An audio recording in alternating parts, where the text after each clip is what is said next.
Denny Hamlin gets the win, but a major storyline to come out of Bristol Motor Speedway was Matt DiBenedetto. He put on quite a show, and I think people thought that it was going to be the underdog, the people's champ in victory lane. Had a little bit of contact with Ryan Newman. Was that the turning point of the race? And was the 3-lap holdup by Ryan Newman okay?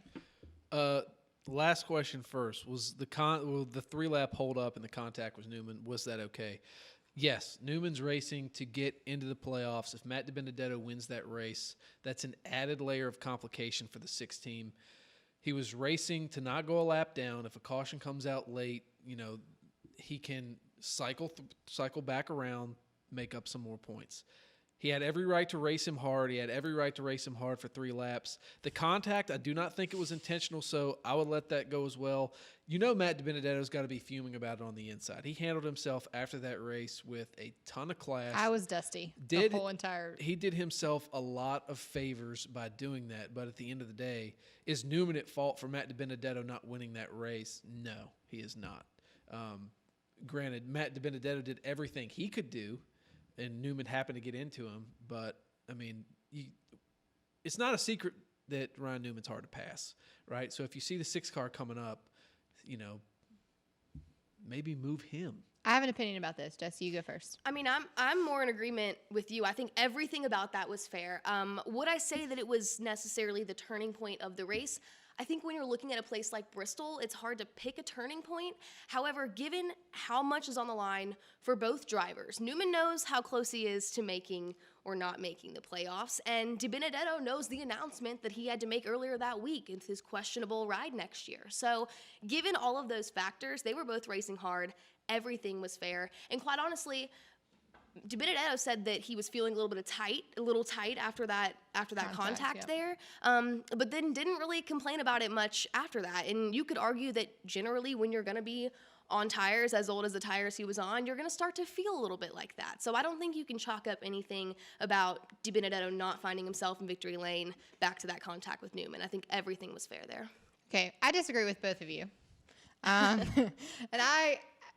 I was in Bristol, and after the race, I was a little mad at Ryan Newman just because I understand the playoff position that he's in.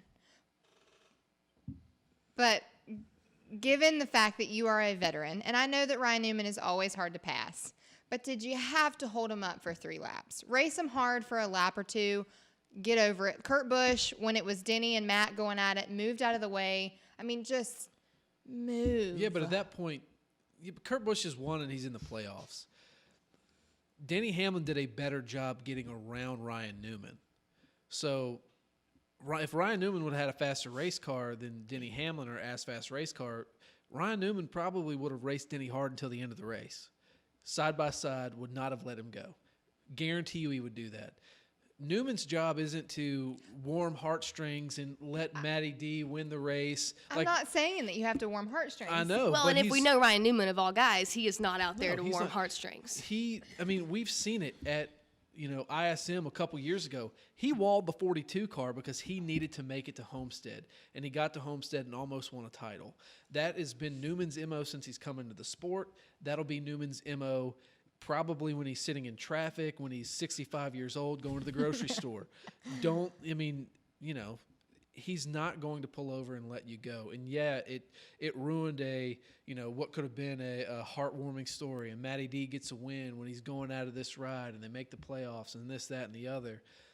But at the end of the day, it's racing. It happens. People are upset all the time in terms of I'm not saying that you don't race him hard. I'm not, but to continue lap after lap to do it, and then to force it so hard that you make contact, regardless of if the contact was the determining factor of Matt continuing to race as hard as he was in the earlier laps, but race it hard, back off. I'm not saying to just completely be like, oh, good story, let's let Cinderella come around me, swoop. That's not what I'm saying at all. Yeah, but Newman's job is not to lift. Well, and I think one big factor that we're ignoring here is that we're racing at Bristol. A lot of what we're talking about are just factors of racing at Bristol to begin with. All the storylines with Newman, DiBenedetto, Hamlin aside, this is an element of racing at Bristol. If we were talking about a different track, yeah, I might be a little more angry with Newman, thinking, why'd you hold him up for so many laps? But a lap at Bristol is not very long, and there's not a lot of room at that track. So it's kind of just the nature of what we're working with. And look, hindsight's 20/20, and if Matt DiBenedetto really wanted to clear the 6 car, he should have put a bumper to him, moved him, and not wasted 3 laps. You know, I would have been more okay with that. You know what you get when the 6 car's coming up. Completely agree, but the fact that it just kept going was where I had an issue. But regardless, I wasn't in the car. You know so. it's going to happen though. It's Newman. He's not. He's Newman. He's a splinter. I mean, I do know that with Newman's spot on the playoff bubble, Matt winning would have been terrible for that team. Oh, it complicates things a lot for him. So I'm kind of okay with it, but I'm kind of not.